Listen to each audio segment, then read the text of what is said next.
Hey, what's going on, everybody? My name is Corey, better known as C-Man. I want to welcome you to another edition of the C-Man's Cinema Sit Down. It's Horror Movie Tuesday here at the Cinema Sit Down, and we're just cruising through some horror movies that the C-Man has seen. A couple that we just did were ones that I've seen recently within like the last week or so. This one, a couple weeks back. I fell a little behind on this, and this is a movie that I was excited to go see. One, I love Michael Pena. Two, I love Blumhouse. And three, even though I didn't watch the television show that this movie is kind of spinning out from or inspired by, influenced by, I'm aware of it. So again, there's a nostalgia presence. And anytime you can tap into my nostalgia, I'm here for that. And then, I have a friend, Jamie, a.k.a. Cat Ears. If you're a Kevin Smith fan or you're on Twitter and you interact with me on Twitter, you've probably seen Cat pop up. I was talking to her, and she was like, oh, man, I loved Fantasy Island. Like me and my husband both. Shannon, shout out to Shannon, too. We went and saw it, really loved it. Like, there was a lot of nostalgia, a lot of references and things to the show. And I was like, well, I don't really know the show that well, but, like, cool. That sounds good. I'm sold. Give me one thumbs up review from somebody that I know and I trust, I'm in. Unfortunately, Kat, I can't agree with you on this one. This was rough for me, and it's a tricky one to talk about, and we're gonna try to. So why don't you pull up a chair, man? Take a seat. We're getting ready to dive in, spoiler free, into Fantasy Island. Now, like I said, a lot of things for this movie going to see it, we're working for it, getting recommended from friends of mine, knowing that Michael Pena's in there, knowing that's Blumhouse so rarely leads me astray, right? Like if Fantasy Island was an A24 movie and I saw the reviews that were coming out, I'd be like, well, all right, sometimes A24 makes it look real good and then they kind of roll back, but not Blumhouse. Blumhouse, for the most part, their record is usually pretty solid, especially when they try to go big, and it's not like one of these small movies that slips under the radar that nobody talks about. And the other thing, too, that I thought this movie had going for it was the concept of Fantasy Island and twisting it a little bit, like not having watched the show growing up, but being familiar with the show. The concept of taking Fantasy Island and twisting those fantasies just a little bit off center, I thought was really, really interesting and something I was looking forward to. Now, I think the problem with this movie stems from its main creative writer-director, Jeff Wadlow. Now, Wadlow's done a bunch of movies over the course of time. Things like Never Back Down, I really enjoyed. Kick-Ass 2, granted it was coming off of Kick-Ass and it wasn't as good, but still enjoyed that movie. But also a bunch of movies that I haven't liked. The True Memoirs of an International Assassin, Cry Wolf, and then Blumhouse's Truth or Dare. And Truth or Dare is the movie I want to really gravitate to when talking about Blumhouse because it's Wadlow, and his lead in that movie is Lucy Hale, and it's taking the idea of something you're familiar with and twisting it a little bit and then executing. And the problem with Truth or Dare was Wadlow had some things that worked. And there were moments in the movie where it's like, ooh, this is really interesting. Let's go down this path. And then all of a sudden you'd be stopped and turned a different direction. And that direction wasn't so good. And then even by the end, you get to the end of the movie, I'm like, oh, they saved it because trapping the entity inside the Truth or Dare game, that's genius. And then they just didn't utilize it. And the other thing with Truth or Dare, it wasn't scary. I was never really scared at all in Truth or Dare, and it was a big letdown. Let me tell you, everything I just said about Truth or Dare, you can pretty much say about Fantasy Island. Now, I will give a nod. There were moments that I enjoyed, and it started right at the beginning and technically right at the end, and both surrounded nostalgia elements that I was familiar with. Know a very little bit about the television show, but some of the things that I know, I saw some stuff at the beginning. I was like, ooh, nice. Like, there you go. That's what I would expect. I like that you did that. And then they do something at the end of the movie that I really, really liked. I was like, oh, that's cool. The problem is that's cool ending did not make up for everything that came in between. And again, it's the fact that this movie is not scary, like in the least. And there are moments where it tries to do horror things. It just it doesn't get under your skin or creep you out, right? Like a Gretel and Hansel. Didn't really jump scare me at all, but it got under my skin, and it was like, ugh. This movie doesn't do that. It's almost more sci-fi, but not executed very well. And the storytelling and what the story ultimately is, like, there are twists and turns. And specifically, the big twist in the movie, I think, could have worked really well and been one of those things that maybe saved it a little bit. But they telegraphed it, and they telegraph it so early, and they telegraph it so many times that you eventually are able to, as you start to figure out what's happening, go, oh, that's what's going on. Okay, now I know what's happening. And you pretty much figure out the movie with about 35 plus minutes left to go. So when the big twist is revealed and you go, you're not shocked at all. Now, not everything in the movie is bad. I really did like Michael Pena as Mr. Rourke. I thought the role doesn't really play into the things that Pena is good at, but being asked to do what he was asked to do, I thought he delivered well enough. And again, the sign-off that he has at the end of the movie, I was like, I would love to see that like keep going. If only everything else had been better.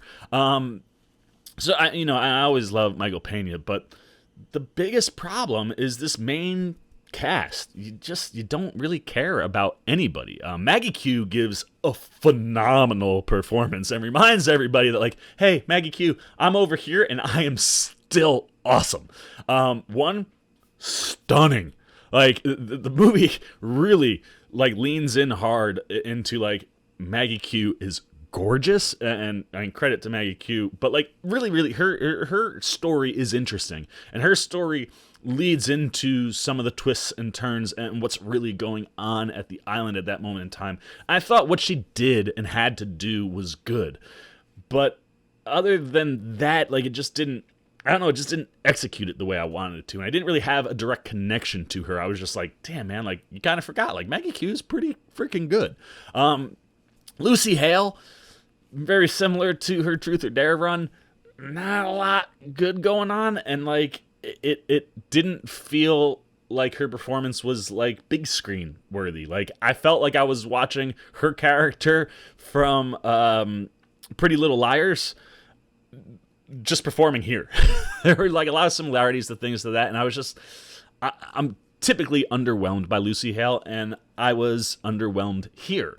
And considering how she plays into the end of the movie, needed her to be better than what she was. And her story, I have the most problems with. Like, the island has this power to create things, to create these fantasies. Yet elements of her story and what happens in her story has none to do with the island making it come true. It's like there are people involved in being able to execute. And I was like, why? Why would you have to go do that if the island can do that? And that part of the story, my biggest issue with this movie is everything that surrounds Lucy Hale, which is super unfortunate because she is a key linchpin in the movie. Then you have Austin Stoll, who plays Patrick Sullivan. He, wanted to be in the military like his brother, and that's kind of where he's stemming from. And again, there was stuff in there that could have been good, but I was just like, it wasn't executed in a way where I cared at all about Patrick. There are two characters in this movie that I did care about, and I thought were the ones that were probably executed the best. And that's Jimmy O. Yang's Brax Weaver and Ryan Hansen's J.D. Weaver. They play a pair of brothers. They're hysterical. Their fantasies, unlike everybody else's is kind of much more emotionally tied into what they're doing and very personal. And technically, Brax is kind of brought along for J.D.'s fantasy. But their fantasy is all of the things that you would think a person would have when it comes to fantasy. They show up and it's a big old party. And I'm not going to lie to you. You get into this party and I immediately was like, ooh, is this about to go down the road of like really misogynistic type stuff? Like every single woman there is like, Barbie doll figured and in teeny tiny bikinis, and they all got, big boobs and nice butts, and everybody's looking pretty, and you're like, oh man, are we really gonna lean into this? Mild spoiler, But one of these two brothers swings the other way, and then they do the exact same thing. So I was okay with all of it because they weren't just, like toning in onto female sexuality. Same with dudes, man. Like a whole bunch of dudes that are all ripped, shredded, teeny tiny little bathing suits. I was like, well, you know what? You're playing both sides, and it's even playing field. And this would be, if you were going to have a fantasy, of course you'd want all pretty people that want to like have sex with you be in this area. So when they go to their fantasy, you're having fun with them. And then where that fantasy leads to and turns was actually the one that I kind of enjoyed the most. I thought it was interesting. It was enjoyable. It was fun and exciting and like, oh no, what's going to happen? And I enjoyed both of them, and I really, Yang was Jimmy O Yang was probably my favorite performance in the movie, and Ryan Hansen also. I loved their relationship, and again, that's also something that ties into the end of the movie, where I was like, oh, dude, I liked that. Like, why? I wish this movie was just those two guys. That movie would have just been those two guys, and we just went into a deeper breakdown of that. I might like this movie a little bit more. There's one other person in this movie who I'm a huge fan of, Mr. Michael Rooker. And the elements, same thing. Like, this is a guy I love. I love Michael Rooker. He's so good, and he gives a decent performance for what he's being asked to give here. But again, I thought it was a wasted opportunity. You have somebody like Michael Rooker, do more with him. And what they did with him was pretty generic. Again, just led into things that's like, Rooker is there to kind of help guide you to certain things and tell you certain things about the island that by the time Rooker is telling you, you've pretty much figured him out. And if you waste a talented person like Michael Rooker, you're not going to fare too well in a C-Man review. I'll tell you that right now. So, yeah, I mean, it's one of those things where you're just kind of sitting there. It's like all of our main characters, I just don't care too much about them. And I'm at a horror movie that's not scaring me, and it's not like suspenseful, and just kind of fell flat for me. There's one other character in the movie that we've seen in the trailers. Parisa Fitzhenley plays Julia. She's kind of the person who welcomes you to the island. Elements of her story are kind of interesting, and her performance is okay. The thing that was messing with me the whole time is she looks like a perfect cross between Zazie Beetz and Natalie Emmanuel, who played Missandei on Game of Thrones. So, first time I saw the trailer, I thought it was Zazie Beetz, and I was like, no, wait, that's Missandei. No, it's Reva from Luke Cage. I should have put that together. But she's fine. Her element of the story, again, is something that I should have had a bigger emotional connection to. And again, is something that's semi-telegraphed and that you kind of figure out before it happens, and it kind of sucks the pop out of it. And that's the biggest thing for me with Fantasy Island. There just was no pop anywhere, and that was ultimately what made this movie disappointing for me, and is becoming a thing that I've noticed with several of Jeff Wadlow's movies, and it gets me a little nervous because he's signed on to do Danger Girl, which is a comic that I would love to see done correctly, and Wadlow, I don't know. I mean, the Kick-Ass 2 stuff, okay, well, like you play into that, it could work, but certainly in the realm of horror, I'm not getting it from Mr. Wadlow.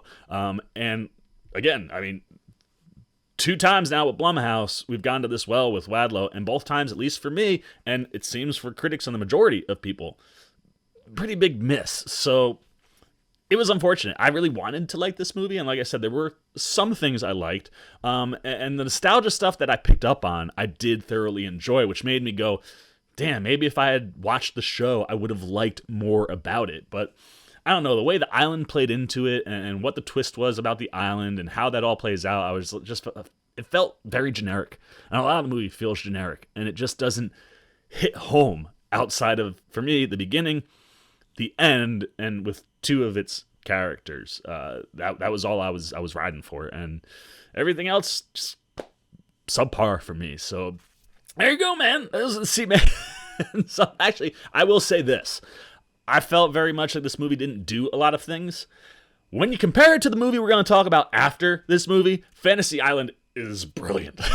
I'll say that. The 2 movies that I disliked in this grouping of 4. This last one that we're going to get ready to talk about, Brahms the Boy 2, that movie made this movie look stellar. And as you can tell, I didn't think this movie was too stellar. So there you go, man. Those are all the Seaman's non-spoiler thoughts on Fantasy Island. A movie that maybe, if you grew up with the show, you might like more than I did. But ultimately, if you're someone that's unfamiliar with the material or not close to that source coming from the show, a lot of it just falls flat. Doesn't really scare you. You see a lot of it coming, and, you know, in a situation like that, I want to be entertained, and I wasn't too entertained unless I was hanging out, with, Jimmy O. Yang and Ryan Hansen. If I'm not with those two, I'm not really being entertained that much, and, I think a lot of the movie was telegraphed. So there you go, man. All my thoughts. Now I want to know what you're thinking. Did you get out to the theater? Did you see Fantasy Island? Did you grow up with Fantasy Island? Did you watch the show? Are you familiar with the show? Did that enhance the experience for you? Did you just see lots of like, oh man, here's a nostalgia bit. Oh man, here's a callback. Oh, here's an Easter egg. And did that elevate the movie for you? Or even if you were familiar with the show, did the movie still not stick the landing? Did you find the movie scary or not scary? Who was working? Who wasn't? There are some good performances. Who were you gravitating towards? Who wasn't working for you? And if you didn't like the movie, why? Was it the fact that it didn't scare you, that you didn't feel connected to the characters? Anything you're thinking if you've seen the film. Also, if you haven't seen the film, has the Seaman enticed you to want to see the film? I don't think that would be the case here. If I somehow enticed you to want to go see this film after talking about it, please let me know. I would be interested to be like, what did I say that made you want to go see the film? But if you haven't seen it, what are your thoughts? Is it something that you're still interested in? Is it something that you were hoping was going to be good? Is it something that you're just like, I don't care? Anything you're thinking about Fantasy Island goes down below in the comment section. As always, if you enjoyed this video, please give me a thumbs up. And if you're new, you want to come hang out with the Seaman, anytime we're talking films, trailers, TV, well, I suggest joining the Sitdown squad, man. Jump over there, hit that subscribe button, hit the little bell that follows. It'll give you alerts every time I drop a new video, as well as throw me up into your feed. And, if you go out and do that for me, I will certainly appreciate it, but no big deal if you don't. And I'm going to just keep cranking out content for you guys over here. So look forward to talking to you down below in the comments. And until next time, for the Seaman Cinema Sitdown, I'm the Seaman. I'm signing off. Peace. Well, you guys are still here. You must be looking for some more content. Well, don't worry. Seaman's got you covered, man. You got videos like this guy and this guy. And if you haven't yet, and you want to come check out all the Seaman goodies, join the Cinema Sitdown squad, man. Hit that subscribe button. And don't forget to hit the little bell down below that, too, so you can get alerts every time I make new videos.